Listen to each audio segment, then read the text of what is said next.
Alright, man, so let's talk about Ilia Toporia's featherweight run. Because, man, this dude wasn't just winning, he was making a statement. One of the most underrated part of his rise is just how surgical he was with his hands. That boxing, it wasn't just flashing for sake of being flashy. It was tight, technical, and violent.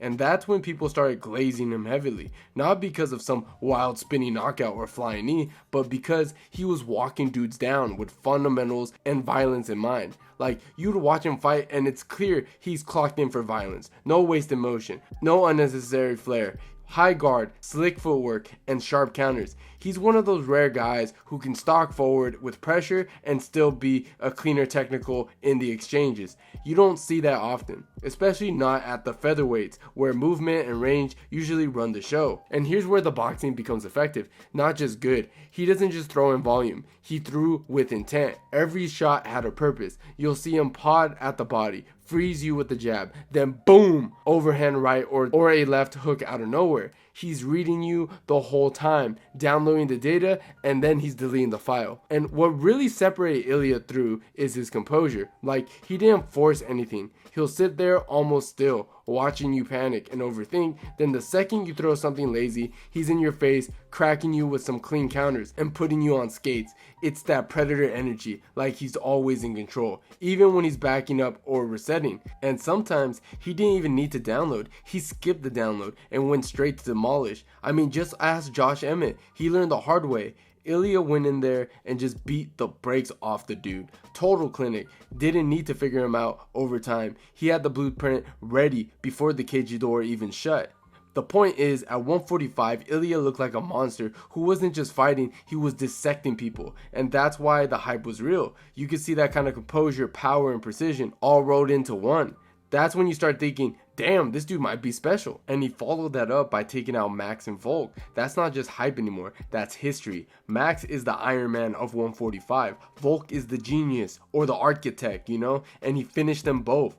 But now Ilia's making the jump to 155, and here's where it gets interesting. We know he's bulking up for the move, but here's the thing. While he's packing up muscle to compete with those bigger guys, the lightweight division is full of dudes who are naturally walking around in 180 and even 190s and cutting down to make that weight of just 155. So while Ilia's bulking up, he's still gonna be fighting guys who might just have the size advantage, especially when it comes to reach and just overall frame, And it gets me worried, to be honest, because in featherweight he was a beast, right? He had that power, that physicality, and the pressure. But in lightweight, it's a different beast altogether. He won't have the same reach advantage, and that can change how he approaches in the striking and the pressure game.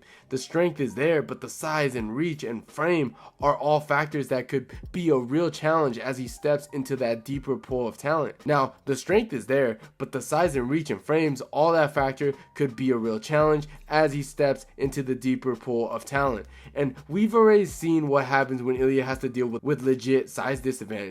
I mean, just look at the fight with Jai Herbert. That was a clear example of how tricky things can get when he's up against someone taller and longer. Jai had him hurt badly. He cracked him and dropped him. Ilia fought through it, sure, and came back with that nasty finish, but the struggle was real. That wasn't smooth sailing. He had to walk through the fire to get that win. Now imagine that scenario, but against the guys who aren't Finch lightweights, fighters who belong in the top 10, who can keep the pace, manage distance, and punish you when you try to crash the pocket. That's the reality Ilia's stepping into. His talent is undeniable, but the margin for error just got smaller. Now here's the real question that nobody can fully answer yet. Does Ilia's power translate well to 155? Because at featherweight, it looked like nobody can take his shots. Every clean connection either rocked his opponent or completely changed the fight. But lightweight, these guys are bigger, thicker dudes. You're not cracking the same chin at 155 that you were at 145. Like, who's to say guys like Dustin Poirier, who's been in absolute wars, are gonna fold from that same power? Gaethje too, the dude walks through fire for fun. Even someone like Paddy Pimblett, for all his flaws, he's a natural bigger lightweight and has proven to be tough to put away. These aren't guys who are just gonna wilt under pressure. That power might still be there, sure, but how effective is it when the frame absorbs it is 15 to 20 pounds bigger? And on top of that, Can Ilya even apply his usual pressure the same way? At featherweight, he could just bully guys, walk them down, and dictate the pace. But if you're pressuring someone like Poirier or Gaethje without the same respect, being built off your power, now you're walking into fire. You've got to earn that pressure with something. And if the pop on your punches isn't having the same effect, that entire style might need tweaking. So yeah, while we know Ilya is dangerous, we don't know yet if he's dangerous to lightweight, the same way he was able to do in featherweight. That's the mystery heading into the next chapter. So don't get me wrong, I still think Ilya beats Charles Oliveira, and that's mainly because Charles is just too hittable. And as slick and dangerous as he is offensively, defensively, he leaves the door wide open, and Ilya's that kind of guy who will walk right through it with bad intentions. But at the same time, I can't sit here and act like size won't matter, because it absolutely does. Yes, skill wins fights, no doubt about it, but when you're dealing with the elite level guys, the difference is size and strength can be the thing that separates a finish from a decision,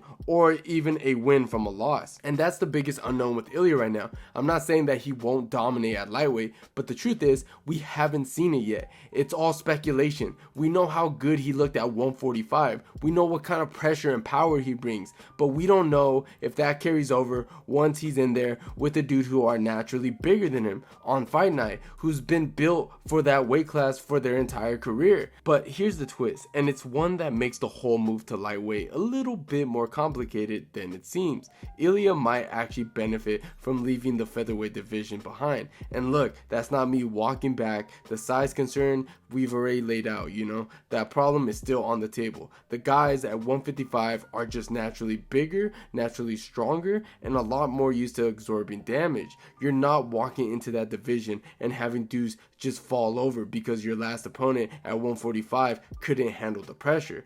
But what makes it more interesting is how Ilya got to featherweight in the first place. We're not talking about a clean control weight cut. We're talking about a guy who's reportedly walking around to 190 pounds, apparently, and still makes 145. And that's borderline psychotic. And yet, he still looks sharp. He looks clean. He still has the speed and the timing, the composure. That's not normal. That's not what most fighters look like after dropping 40 pounds to make weight. That's something else entirely. So now he's leaving that behind. No more boiling his body down. No more water cuts that push him past the brink. No more having to walk into a fight after feeling deaf the day before. That changes things. That could unlock a version of Ilya that's not just more durable but more dangerous. A version that can train harder, recover faster, and come into fight night completely fueled instead of 75% of himself. Because one thing that does get overlooked is Ilya's power. It doesn't just come from his size, it comes from the mechanics. It's the way he loads his hips, the way he commits to every shot. That short, compact build generates torque like a spring. But here's the key question: how long does that power last when he's wrestling, clinching, and getting dragged into deep waters against guys who can actually take it? Because that's where the real test is. At featherweight, dudes got cracked, folded, one shot, and then the fight changes. But at lightweight, if someone eats a clean hook and keeps walking forward, how does Ilya adjust? Does he change the pace? Does he dig into his bags and start setting traps? Or does the pressure start crumbling? That's what makes this next chapter so interesting. We're not asking if Ilya is talented, we know he is. The question now is whether his style has enough depth to evolve when brute force doesn't get it done. Because make no mistake, the moment a lightweight stands their ground and fires back without flinching, that's when we find out what Ilya has. And that's the gamble, because if the power still lands, if the pressure still breaks people, and if he can keep walking guys down without that size working against him, then yeah, we're talking about a problem, a real one. Not just a guy who had a good run at 145, but someone who might be able to make some noise. But if it doesn't, if the size difference really does matter and the shots don't get the same respect, then we'll find out fast just how good and deep the toolbox really is for Ilia Topuria.